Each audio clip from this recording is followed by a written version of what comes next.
무너지는 자영업. 문 닫은 식당 5만 곳, IMF 때보다 2배 많아. 아시아경제. 임혜선 기자. 지난해 서울 마포구의 한 식당을 개업한 김모 씨는 1년 만에 문을 닫았다. 개점하자마자 코로나19 사태가 터지면서 빚만 늘고 더 이상 버티기 어렵다고 판단해서다.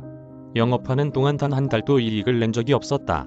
월 매출 300만에서 500만 원으로는 임차료, 재료비, 인건비, 대출비를 소화하기엔 턱없이 부족했다.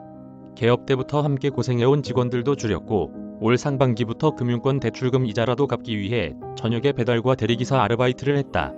김 씨는 폐업해도 먹고 살 길이 막막하니 내일은 나아지겠지란 생각으로 버텼는데 빚만 늘어날 뿐이었다면서 대출 상환을 위해 새로운 대출을 받으려 했는데 은행으로부터 불가 통보를 받아 집도 팔아야 할 판이라고 하소연했다. 코로나19 사태, 여파로 자영업이 씨름하고 있다. 1년 넘게 이어지는 집합금지 및 영업 제한 조치로 경영난에 허덕이던 자영업자들이 무너지고 있다. 올 들어 식당 폐업자 수는 5만 명 수준으로 1998년 외환위기 때보다도 2배 이상 늘었다. 자영업 비중 39년 만에 최저 수준. 우리나라 전체 취업자 중 자영업자가 차지하는 비중이 20% 선에 턱걸이하며 39년 만에 최저 수준을 보인 것으로 나타났다. 5일 중소벤처기업연구원과 통계청에 따르면 올해 6월 자영업자는 558만 명으로 전체 취업자의 20.2%에 그쳤다. 1982년 7월 이후 가장 낮은 수준이다. 자영업자 수는 고용원이 있는 자영업자와 고용원이 없는 자영업자의 합계다.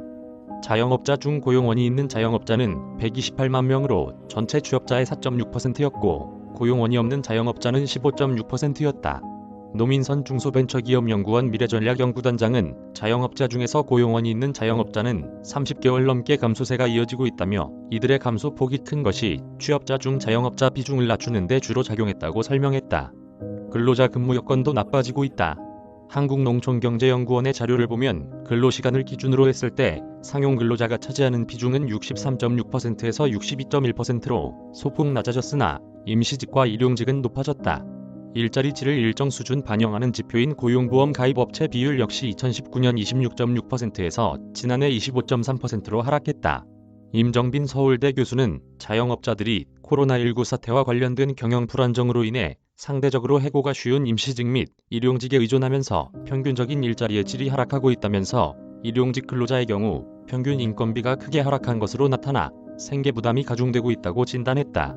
숙박, 음식점 폐업 속출. 전국 상권에서 폐업도 속출하고 있다. 5일 행정안전부 지방인허가 데이터를 분석한 결과 올해 1에서 7월 문을 닫은 일반 음식점만 3만 1000개로 지난해 같은 기간보다 1200개 늘었다. 1998년 IMF 외환위기가 터진 1998년 폐업 수보다도 2배 이상 많다.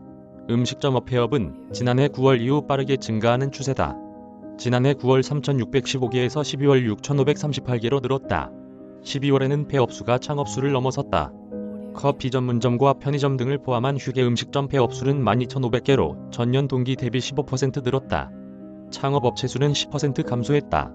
유흥주점은 상황이 더욱 열악하다. 올해 새롭게 유흥주점을 개점한 점포는 151개인데 반해 문을 닫은 곳은 561개에 달한다. 숙박업체도 상황은 비슷하다. 창업한 업체 수는 562개이고 폐점업체 수는 581개다. 식당, 숙박 등을 합친 폐업자 수는 5만 개 수준이다. 시간이 흐를수록 폐업 수는 더 늘어날 것으로 보인다. 방문객 수가 줄면서 매출이 급감하고 있다. 지난해 외식업체의 1일 평균 방문 고객 수는 47.7명으로 전년 대비 6.4명 감소했다. 통계청에 따르면 2019년 실질 매출의 규모는 2016년 대비 11.9% 증가한 130조 1000억 원을 기록했다. 음식점 및 주점업 생산지수를 활용해 추정한 지난해 매출의 규모는 약 108조 9천억 원으로 2016년 이전으로 돌아갔을 것으로 보인다. 지난해 음식점업 생산지수는 전년 대비 15.8포인트 낮아졌다. 올해는 사회적 거리두기 4단계가 이어지고 있어 수익성은 더 악화될 것으로 전망된다. 자영업자를 살리기 위해선 금융, 세제상 지원 방안을 강구해야 한다는 조언이 나왔다.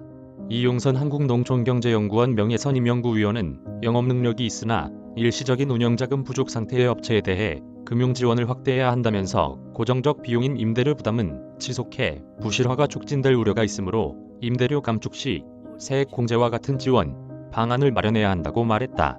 임혜선 기자 이메일 주소